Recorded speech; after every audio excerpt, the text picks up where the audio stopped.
Ukraine में तबाही मची हुई है। रूस की सेना यूक्रेन के राजधानी कीव के पास तक पहुंच गई है। रूस ने यूक्रेन के कई शहरों को निशाना बनाया है। मिसाइल अटैक से सहमे लोग बंकरों में अपनी जान बचाने के लिए छिपे हुए हैं। यूक्रेन के राष्ट्रपति जेलेंस्की बेबस नजर आ रहे हैं। उन्होंने कहा कि रूस ने उनके रिहायशी इलाकों में हमला शुरू कर दिया है।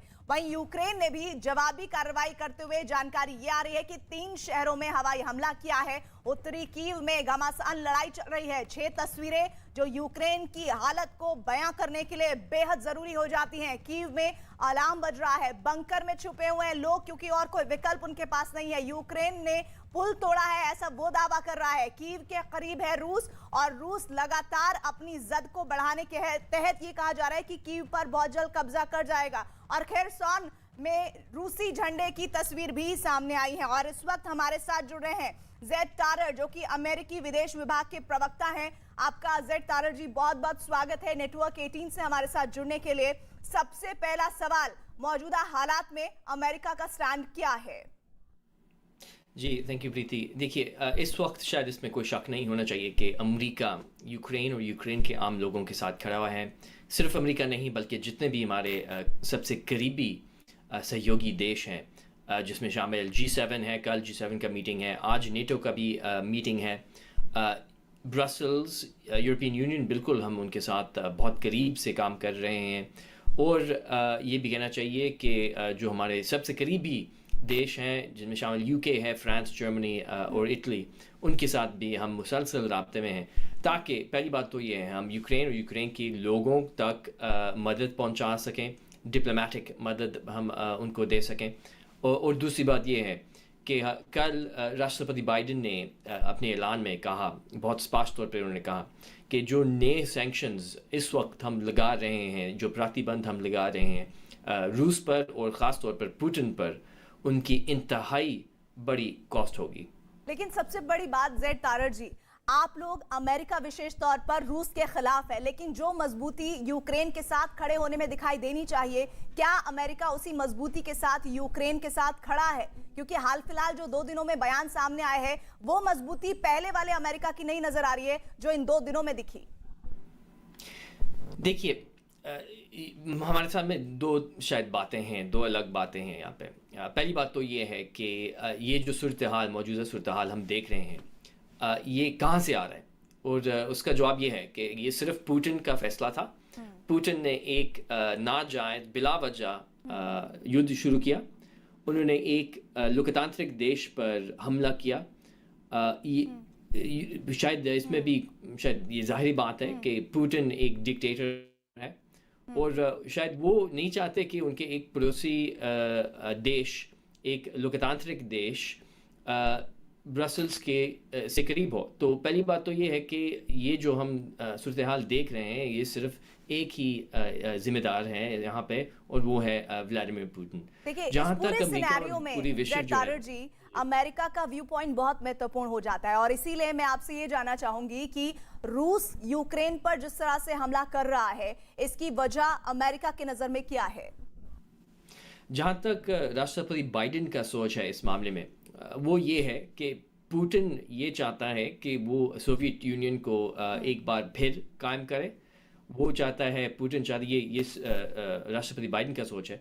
वो कहते हैं कि पुतिन का शायद ये मकसद है कि उन्होंने पूरे विश्व को 30-40 साल पीछे लेके जाना चाहता है, और वो डरा हुआ है कि यूक्रेन में जो आज़ादी है, जो फ्रीडम है वहाँ पे, वो रूस में ना फैले। तो शायद यही वजह है कि रूस ने फिर यूक्रेन पर बिला वजह उन्होंने हमला किया। हमने बहुत बहाने सुने हैं जो कि बहुत अजीब लगते हैं, जैसे कि यूक्रेन एक ख़तरा था रूस पे, जो कि बिल्कुल गलत है, बिल्कुल नाजायज़ है, या नेटो एक ख़तरा है। ये भी बड़ी अजीब किस्म की बहाना है, जबकि आप देखें रूस का सरहद बहुत ही बड़ा है। उस सरहद पर से 10% नेटो देश हैं। तो ये कैसे हो सकता है कि नेटो जो है, जो कि एक डिफेंसिव अलायंस है, रूस पर खतरा डाल रहे हैं। ये बिल्कुल गलत है। जेड तारड़ जी, क्या अमेरिका ये मानता है कि रूस की कथनी करनी में फर्क है? क्योंकि रूस पहले से ही कह रहा था कि उसकी मंशा यूक्रेन पर कब्जा करने की नहीं है, लेकिन जिस तरह से हम देख रहे हैं कि कीव में वो अपने फोर्सेस की तैनाती को और तमाम कार्य को आगे बढ़ा रहा है, वो तो पूरी कीव को कब्जे करने की नीयत से ही आगे बढ़ रहा है। इस पर अमेरिका का क्या स्टैंड है? राष्ट्रपति बाइडेन का कल कहना था कि ये शायद कोई इनकार नहीं कर सकता कि आने वाले दिनों, हफ्ते और बल्कि महीने जो हैं वो यूक्रेन और यूक्रेन के आम लोगों के लिए बहुत मुश्किल होगा। अमेरिका हमारे सहयोगियों के साथ यूक्रेन के साथ खड़े हुए हैं। जितना हम कर सकते हैं आम लोगों के लिए ख़ास तौर पर, वो हम करने के लिए तैयार हैं। अब ये अलग बात है कि अमेरिकी फोर्सेस, सैनिक, नेटो सैनिक यूक्रेन में नहीं जाएंगे, ना हम रूस पर एक सैनिक हमला करेंगे। ये बिल्कुल हकीकत है। लेकिन ये कहते हुए इसका मतलब ये नहीं है कि हमने यूक्रेन को अकेला छोड़ना है या उनको सपोर्ट नहीं देना। अच्छा, एक और बात है, वो ये कि America, Germany, Australia, Hungary, France, Japan, Switzerland में रूसी हमले के खिलाफ लोग प्रोटेस्ट कर रहे हैं। इनफैक्ट रूस के भीतर भी जानकारी मिल रही है कि ये प्रोटेस्ट हो रहा है। तो क्या इस तरह के युद्ध का ऐलान करके रूस ने अपने आप को दुनिया के मंच पर अलग थलग खड़ा कर लिया है? बिल्कुल प्रीति, इसमें कोई शक नहीं होना चाहिए कि अब रूस पूरे विश्व में एक अंतर्राष्ट्रीय सिस्टम में वो बिल्कुल अब बाहर है, वो बिल्कुल अलग है और होना ऐसा ही चाहिए। एक डिक्टेटरशिप अपने पड़ोसी लोकतांत्रिक देश पर नाजायज़ हमला नहीं कर सकता। 21वीं सदी में ये बिल्कुल नहीं हो सकता।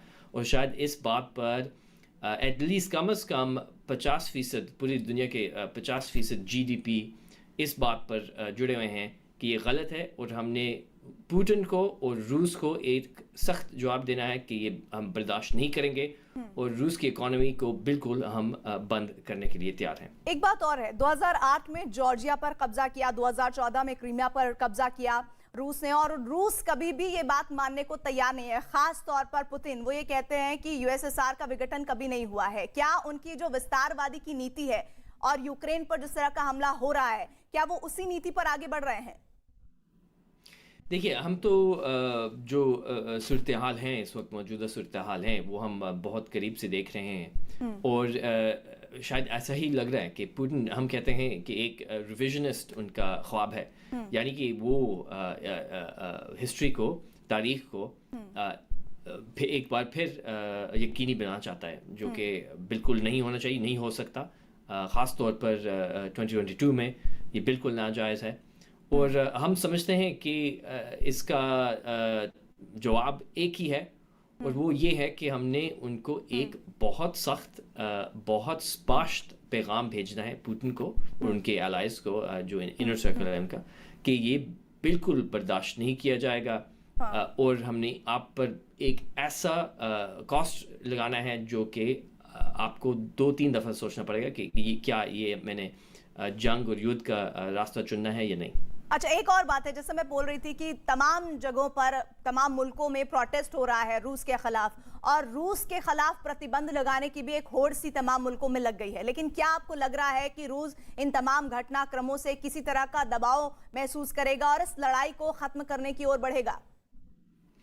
देखिए, अब शायद ये मुश्किल है कहने में कि क्या इन दबावों से पुतिन ने अपने प्लान्स जो है बिल्कुल तब्दील करना है या नहीं। राष्ट्रपति बाइडेन कल ये कह रहे थे कि मेरे नहीं ख्याल के आने वाले दिनों में हमने एकदम से पुतिन से एक बहुत बड़ी तब्दील हमने देखनी है। ये राष्ट्रपति बाइडेन का सोच है, तो ये हमें मानना पड़ेगा। लेकिन इसका मतलब ये नहीं है कि हमने उनको छोड़ना है या हमने पुतिन को छोड़ना है या हमने रूस को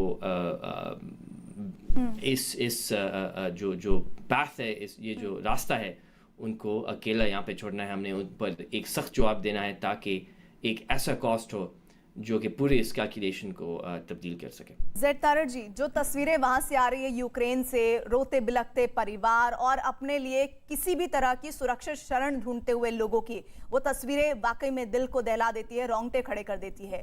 कभी भी जंग जो है वो किसी भी समस्या का समाधान नहीं है। ऐसे में अमेरिका क्या उम्मीद कर रहा है कि इस तरह के हालात को कैसे शांति की ओर बढ़ाया जा सके? देखिए, अब जो इस वक्त मौजूदा सूरत हाल, पहली बात तो ये है कि बिल्कुल आपने प्रीति ठीक कहा है कि बहुत महसूस होता है। पूरी दुनिया के जो आम लोग हैं वो समझ सकते हैं कि ये बिल्कुल बहुत ही बदतरीन किस्म की सूरत हाल है। पहली बात तो ये है, और जहाँ तक शांति का पॉसिबिलिटी है आने वाले दिनों में, मैं तो इतना कह सकता हूँ कि नेटो, अमेरिका, जितने भी ब्रसल्स भी, बहुत हमने कोशिश की है व्लादिमीर पुतिन के साथ और रूस के साथ ताकि ये ना हो। हमने बार बार उनको एक मौका दिया कि ये जंग ना चुने। उसके बावजूद पुतिन ने जंग चुना, एक नाजायज़ जंग चुना उन्होंने। तो अब हम इस सूरत हाल को देख रहे हैं। अब प्रेशर हम डालेंगे पुतिन पर और उसके इकॉनमी पर, और देखेंगे कि क्या वो इसमें कोई तब्दील आएगा या नहीं। लेकिन इसमें शायद कोई शक नहीं होना चाहिए कि मुश्किल दिन आने वाले हैं। यूक्रेन के लोगों को और कितना वक्त इसी तरह से गुजारना होगा?